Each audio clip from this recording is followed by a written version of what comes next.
बिस्मिल्लाहिर्रहमानिर्रहीम। अस्सलाम वालेकुम डियर व्यूवर्स। आज मैं फिर एक न्यू टॉपिक के साथ आपकी खिदमत में हाज़िर हूँ।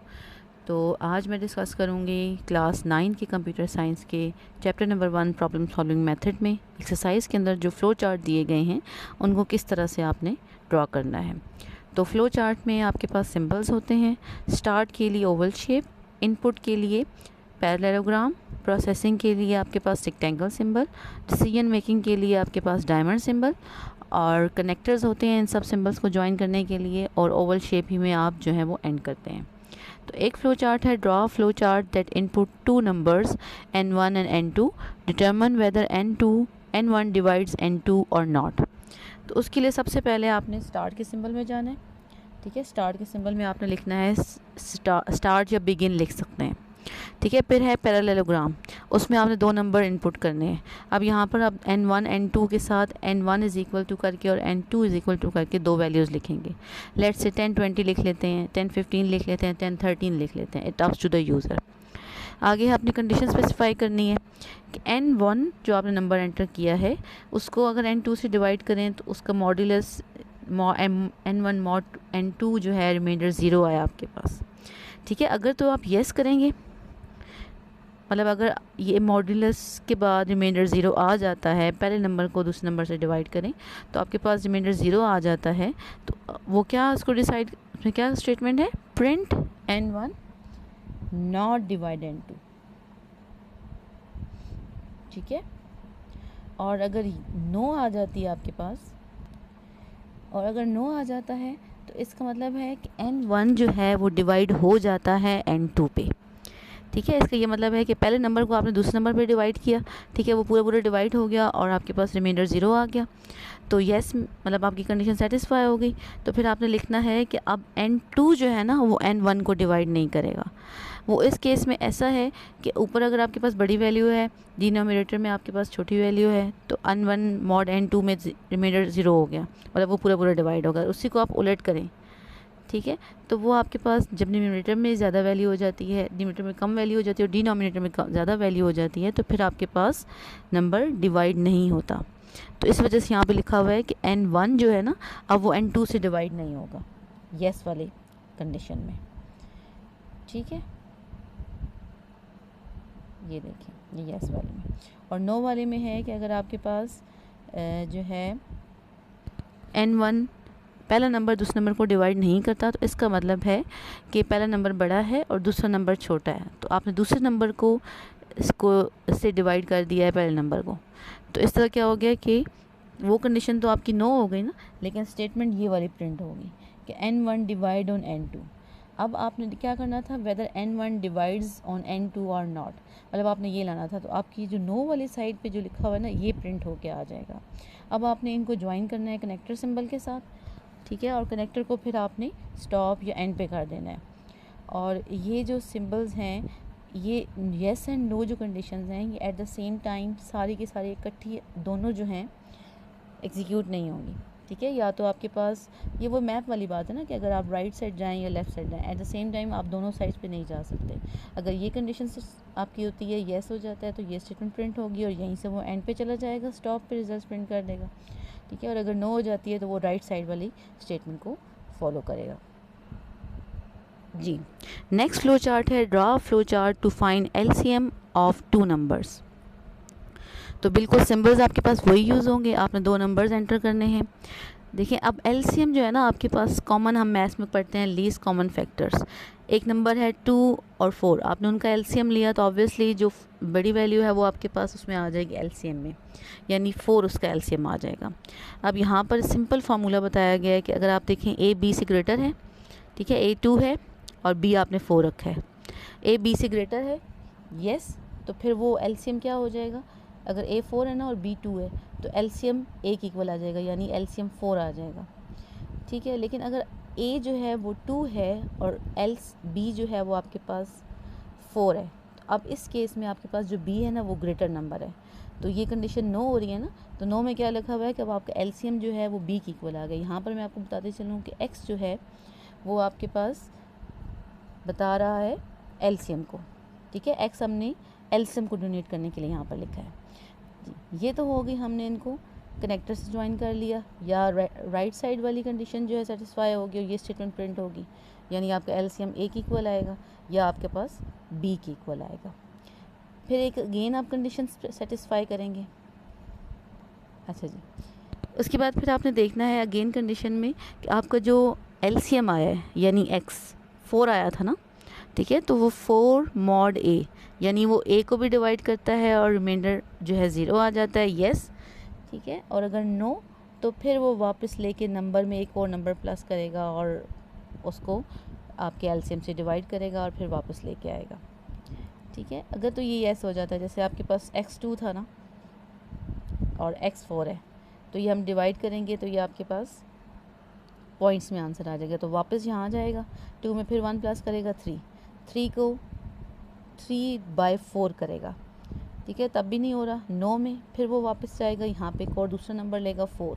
अब 4 फॉर एग्जांपल A4 हो गया तो उसने 4 से 4 को डिवाइड किया, आपने देखिए ना रिमाइंडर आपके पास 0 आ जाएगा, ये पूरा डिवाइड हो जाता है।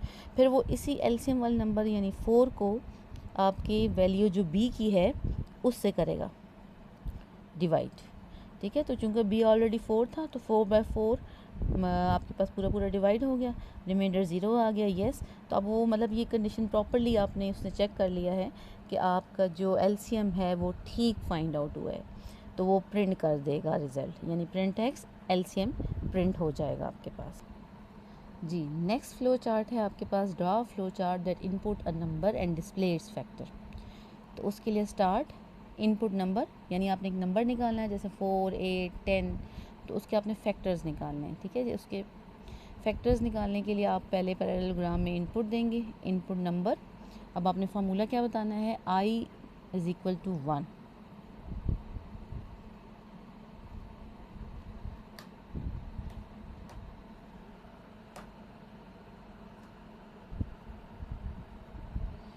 i = यानी आपने स्टार्टिंग नंबर क्या बता देना है, स्टार्टिंग आप स्टार्ट करेंगे कि i = 1 है। फिर आपने नंबर की रेंज बतानी है कि i << और = नंबर, कि नंबर के जो आपने i लिखा है वो = या उससे लेस होना चाहिए नंबर से। फिर देखिए आपने इसमें कंडीशन येस और नो, ऑब्वियसली जब डिसीजन मेकिंग का सिंबल आप लगा देते हैं डायमंड सिंबल, तो उसमें आपके पास 2 कंडीशन आ जाती हैं, येस और नो। अगर तो ये नो होगा, ठीक है, आई अब ये नंबर के इक्वल और उसके लेस नहीं है, तो नो में जाके ये आपके पास अभी सीधा एंड पे चला जाएगा। अगर तो येस है, यानी आई नंबर के इक्वल आ गया, 1 के इक्वल आ गया, तो फिर ये आगे उसके फैक्टोरियल निकालना शुरू कर देगा। यानी देखिए ना, आपने अगर नंबर 4 दिया है तो पहले वो 1 से शुरू करेगा, ठीक है, 1 को कंपेयर करेगा 4 के साथ, ठीक है। अभी नहीं है आपके पास, i <<4 = है, तो वो आपके पास फिर वापस जाके नंबर लेगा, और अगर येस है तो उसी का वो जो है फैक्टर्स निकालना शुरू हो जाएगा, यानी नेक्स्ट कंडीशन पे चला जाएगा। नेक्स्ट कंडीशन है इज़ मॉड 1 = 0, यानी आपका जो नंबर है उसको आप 1 से डिवाइड करें तो उसका रिमाइंडर 0 आ जाता है जी, तो उसका रिमाइंडर 0 आ जाता है, येस में वो प्रिंट आई कर देगा, ठीक है। और अगर नहीं आता उसका रिमाइंडर तो वो दोबारा से जाएगा और आपके पास i+1 करेगा, ठीक है, एक नया नंबर लेगा, उसको फिर दोबारा से कंपेयर करेगा i से और दोबारा से उसके फैक्टर्स। ये जो कंडीशन है ना, यहाँ पे इस पोर्शन में यहाँ पे आप निकाल रहे हैं इसके फैक्टर्स, यानी आपने जो नंबर दिया था उसके फैक्टर्स निकल रहे हैं, ठीक है, और आपकी बताई हुई रेंज तक निकल रहे हैं प्रिंट। और वो तो बात ही ख़त्म ना, अगर आई जो है नंबर के इक्वल या लेस देन नहीं आता है तो फिर वो वापस उसको स्टॉप कर देगा प्रोग्राम के, क्योंकि आपने तो नंबर के इक्वल लेके आना है ना, और फिर उसके ऊपर फैक्टर्स निकालने हैं जो आपने नंबर बताया गया। अगर वो नंबर वो उसके इक्वल आ ही नहीं रहा तो फिर ये फ़्लो चार्ट, ये प्रोग्राम चलेगा ही नहीं आगे, ठीक है, इसमें एरर आ जाएगा और वो वहीं पर स्टॉप हो जाएगा। और अगर ये इसके इक्वल आ जाता है तो फिर इसके सारे फैक्टर्स निकालेगा। बहरहाल ये फ़्लो चार्ट है, ठीक है। फ़्लो चार्ट होता है एक ग्राफिकल रिप्रेजेंटेशन, ठीक है, इससे आपको प्रॉब्लम को, सॉल्यूशन को समझना ज़्यादा इजी हो जाता है। नेक्स्ट फ़्लो चार्ट है एक print a number and draw and print it factorial, ठीक है, input a number and print it factorial. आप जैसे कि इस तरह से आप पिछले फ़्लो चार्ट में करते रहे हैं कि आपका जो स्टार्टिंग स्टेप में f = 1, फैक्टोरियल = 1। अब फैक्टोरियल आप याद रहे कि इनपुट नहीं है, ठीक है, क्यों? क्योंकि ये रेक्टेंगुलर सिंबल के अंदर दिया हुआ है आपके पास, तो ये प्रोसेसिंग सिंबल है, यानी आप फैक्टोरियल बता रहे हैं कि वो स्टार्टिंग में 1 है। उसके बाद जैसे जैसे नंबर ऐड होते जाएंगे, एंटर करते जाएंगे आप, अगर एक से ज़्यादा नंबर एंटर करेंगे तो फैक्टोरियल्स जो हैं उसी हिसाब से चेंज होते जाएंगे। उसके बाद फिर आपने एन करना है, इनपुट एन, यानी नंबर एंटर करेंगे, लेट से कोई भी नंबर एंटर कर लें आप, ठीक है। और फिर ए इज़ इक्वल टू 1, मतलब ए आप डिनोट कर रहे हैं आपका नंबर, वो नंबर जो है वो ए स्टार्टिंग नंबर आप बता रहे हैं, ठीक है, 1 से स्टार्ट हो रहा है। अब आपने उसको नंबर तक लेके जाना है। जैसे आपने फॉर एग्जांपल 10 लिखा है नंबर, तो उसके आपने जो दिया है आपका ए वो लेस देन है और इक्वल टू आएगा एन के, वो चेक होगा, ठीक है। ए 1 है ना, तो आपने नंबर दिया है 4 एन में, तो वो चेक करेगा कि ए 1 जो है अभी स्टिल लेस है या इक्वल आ रहा है। अगर लेस है तो येस में जाके वो फैक्टोरियल को उस नंबर से मल्टीप्लाई कर देगा। फैक्टोरियल 1 था ना, उस नंबर से मल्टीप्लाई होके वही नंबर एज इट इज़ आ जाएगा। लेट्स से आपके पास अगर आपने 2, ठीक है, ए आपके पास 1 है, 1 लेस है, येस, तो आपके पास अगर ए 2 था, उस 2 को आपने 1 से मल्टीप्लाई किया तो ये फैक्टोरियल आ गया।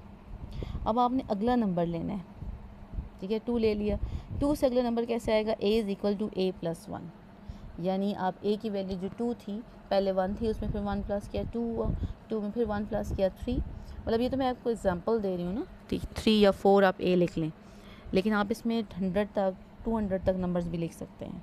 तो उसके लिए यहाँ पर आपके पास A is equal to A plus 1 का लूप यूज़ हुआ है, ठीक है। मतलब ये फैक्टोरियल वो चेक, अगर एन तक, एन से लेस नंबर है तो फिर ये सारे स्टेप्स होंगे आपके पास, फिर वो अगला नंबर लेगा 3 लेगा, लूप वापस जाएगा, फिर ये कंडीशन रिपीट होगी, ठीक है। फिर वो उस 2 को n से कंपेयर करेगा, स्टिल अभी भी लेस है, फिर वो उसका फैक्टोरियल प्रिंट करेगा, ठीक है, और उसमें अगला नंबर ऐड करके अगला नंबर, एक 1 ऐड करके अगला नंबर लेगा। अब देखिए, अब 4 स्टेप पे फिर क्या होगा, 4 बार रिपीटिशन पे a जो है वो 4 बन जाएगा और वो इक्वल आ जाएगा, ठीक है। तो 4 नंबर पे इक्वल आ जाएगा, ठीक है, उसका फैक्टोरियल प्रिंट करेगा, फिर उस 4 में 1 प्लस करेगा 5, आपने नंबर दे दिया था ना 4, ठीक है। 5 करने के बाद जैसे ही दोबारा से वो उसका इस स्टेप पे कंपैरिजन करेगा n के साथ, यानी 5 इज़ लेस दैन और इक्वल टू n, अब 5 4 से लेस नहीं है, ना ही उसके इक्वल है, तो अब ये वाली कंडीशन यानी नो पे वो चला जाएगा, क्योंकि कंडीशन तो फॉल्स हो गई ना, नो रिज़ल्ट आ गया कि 5 जो है वो लेस नहीं है 4 से। तो नो के बाद अब वो क्या करेगा कि प्रिंट फैक्टोरियल, ये प्रिंट एफ का मतलब है कि प्रिंट फैक्टोरियल, इसका मतलब ये नहीं है कि 5 का फैक्टोरियल प्रिंट करेगा।